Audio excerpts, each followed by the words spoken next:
امروز هوا عجیب مه گرفته بود.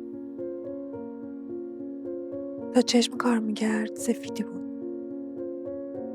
تو تراس که رفتم انگار تو ابرو بودم.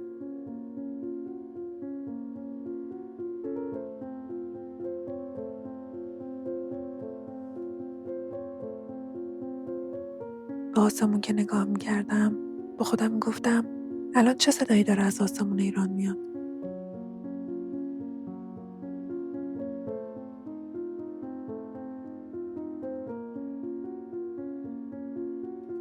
دیروز بعد 1000 زحمت که تونستم به طریقی با مادرم صحبت کنم میگفت سرت رو از پنجره که میاری بیرون جنگنده ها رو میتونی ببینی.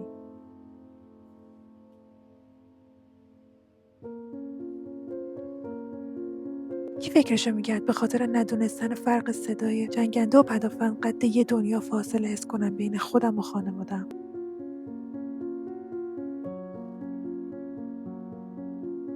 از اون بالا به کورسوی کمجون چراغای توی خیابون نگاه میکنم و با خودم میگم لابد نور انفجار تو تاریکی و از بین دود و غبار همچین چیزیه.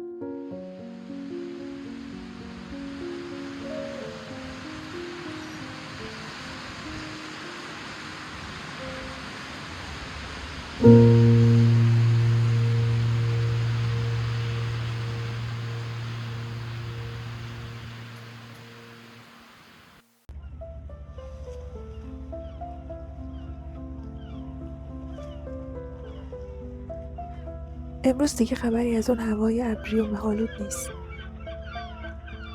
به دریا که نگاه میکنم تمام اتفاقاتی که به سر مردم سرزمینم اومده از قیام و کشتار بگیر تا جنگ هر لحظه از جلو چشمم رد میشه.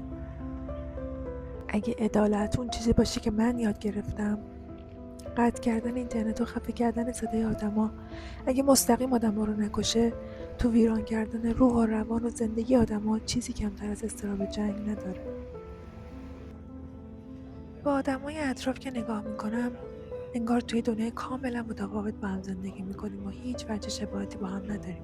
گرچه فکر کنم تنها وجه شباهتمون این باشه که اونا هم مثل من فرق صدای جنگنده و پدافند رو نمیدونن. به عکس چاقال بادومی که خواهرم برام فرستاده نگاه میکنم و به کوچکترین چیزایی که آدم‌ها رو به قشنگی‌های زندگی وصل میکنه فکر میکنم.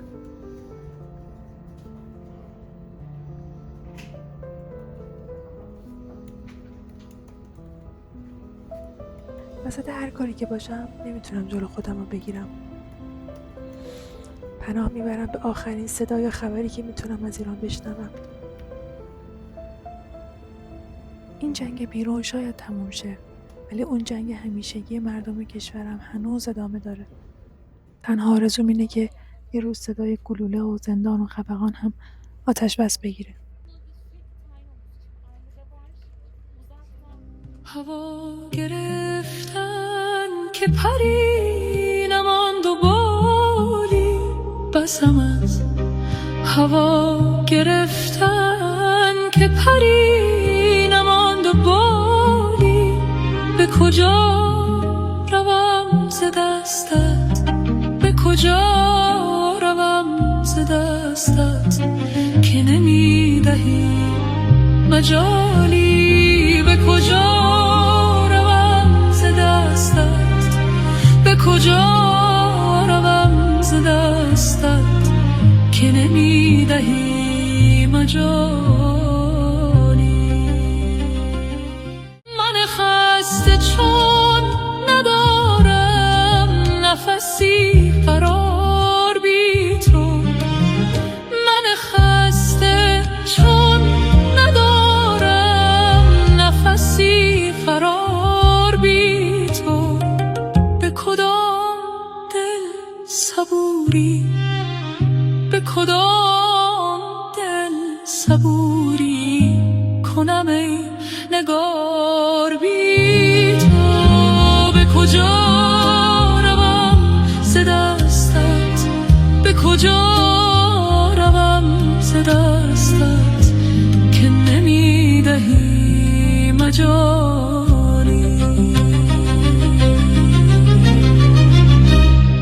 ره صبر چون گزینم ته حساب چون گزینم من دل به باد داده که به هیچ وجه جانم که به هیچ وجه جانم نکند قرار بی تو به کجا روم ز دستت به کجا